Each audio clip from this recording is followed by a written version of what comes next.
You are locked into the sound of myself, Kirby T, right here, Reprezent Radio. Got another very special guest in the building. Goes by the name of B3nji. Hello, hello. How you doing, mate? You right? I'm Yeah? good, mate. I'm excited to be here. No, I'm glad you come down. It's a bit of a trek for you. I know. A little bit of a trek. Worth it though. You know, come and share the grime set up in London. I'm from Bristol, so you know, there's a scene down there, it's bubbling, it's simmering, but obviously it's the birthplace of grime, so it's good to be here. I've seen it. Bristol, beautiful city. Beautiful city. I love it every time I go there. So tell me a little bit about coming up in terms of making music in Bristol. How's that been for you so far? It's been good. I've been in Bristol not too long, to be fair, but I feel like I've slowly been able to make moves just because the community is so tight knit.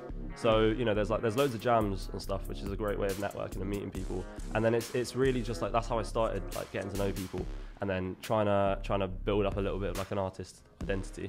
And then it's just like people see you at jams and open mics and like, do you want to work or do you want to set here? And then you know, those jams, those free little performances turn into bookings and studio sessions, and then you know, it sort of snowballs, because then obviously the more you do, the more people see you. So I guess, yeah, that's what I've been doing for the past year and a half, 2 So years. the most natural form of networking, yeah. Basically get yourself out there and then just things stem from that. Beautiful. Yeah. That's what we like to see. I don't like the formal networking where they stick you in a room and you're like, right, exchange like detail. I just hate it. I'd rather just go, let the music do the talking. If someone likes it, then they can chat to me, as opposed to just going and sort of like begging it.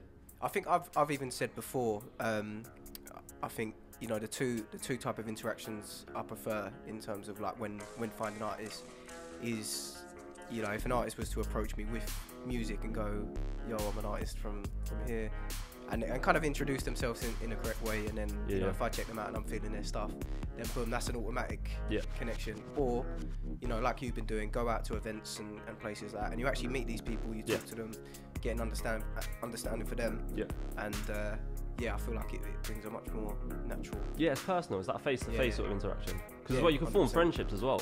You know, like I'm in the studio with an artist called Joash tomorrow, and we just we sort of did the social media, sort of add each other, follow, you know, like each other stuff, and then we just met for a pint and had a chat, and it sort of like formed a friendship, and we haven't even been to the studio yet, but like we're mates now, and we feel like we know each other's music, and now we're going to the studio, now that we're friends. Look at that. So it's like, you can, you know, if you do that sort of in-person networking, it's almost like you build a friendship and then you make music together, which is quite nice, because I feel like the music's just going to be better as a result of that. Yeah, much more organic. Yeah, absolutely. 100%. Because you're not just an MC, obviously we're going to do a set, but I know you obviously can rap, you can sing as well. Yeah. So tell us a bit about the singing side. When did you first start singing? Well, I started singing because I was given a guitar when I was like 7, and it felt like I can't just play guitar, I need to sing. That is the, you know, they're sort of made for each other. So yeah, I started singing when I was like really young, back down at home, back down in Cornwall. And yeah, like obviously there's, well, basically no scene for young people, like music-wise. So it was like, you could go to like, the most I get is like a school choir performance, or like singing in a church. My brothers, we used to busk together, to be fair. And there was like a few little bits, but it was just like, there wasn't really space to like massively develop. But I've been trying to do more singing recently, because it sort of fell off. Being in an environment where that sort of like part of your artistry wasn't encouraged, it sort of meant that I was less motivated to do it. But now, more recently, now that there's people like appreciating the singing side as well as the rapping, it's like I've wanted to do more of it. Love that. And we got to see a bit of it, because I feel like there might be a few people listening or watching this that might recognise you, because you was on quite a high-profile television program, should we say? Yeah. Go on, I'll let you do the talking on this one. So I was recently on The Voice UK, which is just like a crazy experience. I can imagine. Yes, very surreal. It sort of feels like it happened to a different person in a different lifetime. But yeah, it was a great chance to be able to obviously do singing and rapping, and obviously some of my rapping was in Japanese as well, which is like representing another part of my like identity, which is sick. And I think it was the first time for a lot of people to see that sort of thing. So yeah, it was super exciting. I was on Team Amory, which was sick. She's an awesome artist, obviously popping off at the moment, has been for the past I don't know, however many years. So yeah, no, it was a really sick experience.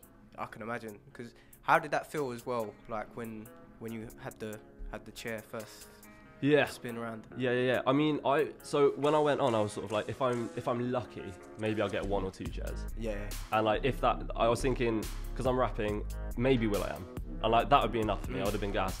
But then Amarie turned first, and then it was will.i.am, and then Tom Jones turned, and then Ollie Murder. I was just like, why has Tom Jones turned for a rapper? Like, why has she done that? Like, why has he done that? Why has he turned for a rapper? So it was crazy, and I genuinely, like, I struggled to remember that moment because it feels so surreal, like so much like a dream. It's just really difficult to like remember. But I remember sort of on the way back, because my mum and my brother came to that audition, and like just on the way back, mum and I just kept turning to each other, just like, was that real? Like, did that happen? You know, it was nuts. Pinch me moment. It literally was. It was crazy. Yeah. Wicked. So from that experience, would you say it's really helped in terms of like confidence and like moving forward, like progressing as an artist? To a certain extent. I think in terms of like working with cameras and sort of, because there was a lot of interviews and like chats I had to do afterwards. So definitely that in that extent. But I think going back to what we were saying earlier about organic growth and the stuff I've been doing in Bristol, away from The Voice, because I was doing stuff in Bristol before The Voice got aired. Yeah. And it was sort of like, I think doing those like little sets and cyphers and jams around Bristol, meeting people, I think that has been the biggest influence on my confidence and my artistry. I think The Voice definitely like has made me more visible as an artist. Yeah. But I wouldn't necessarily say it's like it's been the thing that has like, you know, boosted it. But obviously it's still a super valuable experience. No, of course. But I still highly rate the fact that, you know, you've had that experience and you've come out of it, and it just seems like you're still 100 miles an hour, just still hungry for it.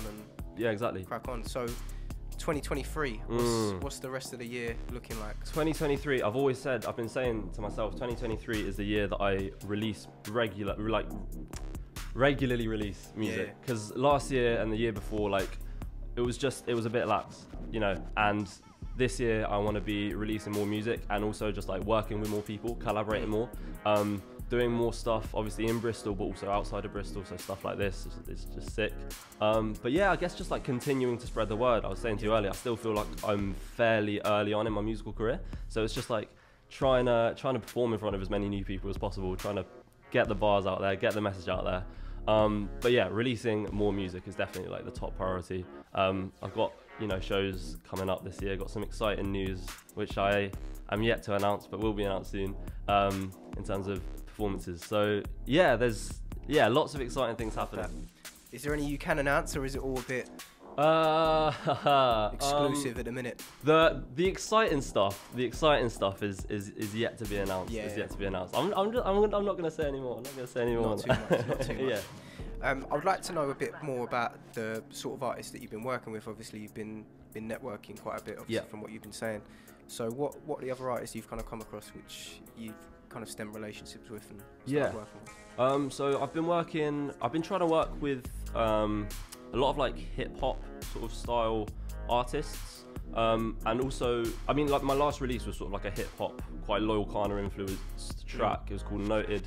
It was with a super talented female vocalist called Darcy Jones, from back home in Cornwall, and we worked together on that, and that was super sick. She like produced everything, and I'm, to be fair, looking to work with more like female singers, like female vocalists, because it's just like, I think my sort of approach to rapping is like, I don't know, it goes quite well parallel to like female vocals. Yeah, it works nicely.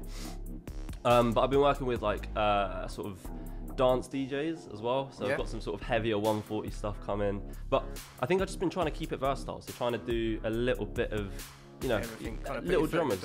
Yeah, exactly. I worked on a drum and bass track the other day, which is exciting. But yeah, sort of all sorts, and you know, obviously the different genres that I'm working with, there's different people who specialise in those genres, so it's just like a range of different artists. Love the drum and bass as well, because I ain't gonna lie, I've started mixing drum and bass recently as well, and I feel like that's kind of a new avenue which I've been taking, which I've been really enjoying. So. Bristol loves the drum and bass. Yeah, Bristol loves it. But I'm looking forward to hearing all that you've got, because like you're saying, it's sounding like it's going to be a wide variety. So it's like, you know, if I maybe not feeling as one as much as the other, there will be another one. You've got loads of different styles for me to choose from. Exactly, there will be another one. There will be hopefully be something that you'll enjoy.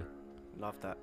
So in terms of So with coming to London, because obviously I can imagine you've had to do that quite a few times in terms of work. Would you ever move to London? I'm thinking about it. I'm still not sure because I love Bristol so much, and I haven't been in Bristol that long, so I really want to meet as many people and make the most of my experience there. But I also am aware that like London, I think is in terms of like professional opportunities, in terms of like chances to turn music into like a lifelong career. I don't know. I feel like the chances are just higher potentially. I'm also aware that there's a lot more competition though. Yeah. That like the market's Definitely. more saturated, so it's really. I think I'd be quite keen to move to sort of test myself, to challenge myself, Yeah. like see if I can. Maybe I can do it in Bristol, but can I sort of do it in London? Can I progress in London at the same speed that I've been doing in Bristol? Yeah, almost like a test, just a little Test. Like Exactly. maybe 6 months. Yeah. See how you get on. Yeah. Boom, go back and then weigh it up, I suppose. Yeah, exactly. Yeah, interesting. Because I think I've kind of had it quite lucky myself being in Essex, so it's kind of like I'm just outside. So in terms of coming into London, it's not too much of a problem. But obviously, I've had shows in Bristol and things like that. And you know, sometimes when you're obviously driving there, there's no hotel secured for the booking. Yeah. So you're then going back same day. It can be very Could tiring. be knackering. Yeah, for sure. But it sounds like you've got a lot of exciting stuff coming up. Yeah. We're gonna get into 100%. a little set. Little You've got a couple of tracks as well. Yeah. Which you want to perform. Yeah. Can you give us a little bit of insight? I can. I've got 2 tracks for you. One of them is called Country Boy. Like I said, like I've mentioned, I'm originally from the countryside, so this one is sort of like it's a high energy homage to that sort of part of who I am. And yeah, it's just one of those ones that I perform live a lot, and the reaction's always good. It's got little hooks, so I hope people vibe to that one. The next one is called Again and Again, which is like a sort of like a, I guess like an alternative grime tune, which I made with a good friend Joe Winter, who actually lives in Brixton now. He was in Bristol with me last year, but now he's round the corner. Now he's literally around the corner. Yeah, Love that. but yeah, we worked on this track together. We were like super happy with it. It's again, it's just like heavy grime influences, but still like a little bit of an alternative sound in there. Wicked. Well, I can't wait to hear it. Yeah, I'm gonna slide over to the decks very Let's shortly. do it. Yeah. While I do that, obviously I'll firstly say obviously thank you for coming down. Thanks I for having me, appreciate it. But tell them where the people can find you, mate. Yeah, exactly. So check my socials. My Instagram is B3nji Music. It's a 3, not an E, so B3nji Music. It's the same on Spotify. It's B3nji. I think those are the main ones. I'm not going to start shouting out my Facebook and my, No, you're all good. TikTok, I think they'll find you. Yeah. They'll find you. Yeah. I hope they do anyway. Fingers crossed. But keep it locked. Yeah. Myself, Kirby T, about to get into a quick set with B3nji right here at Reprezent Radio.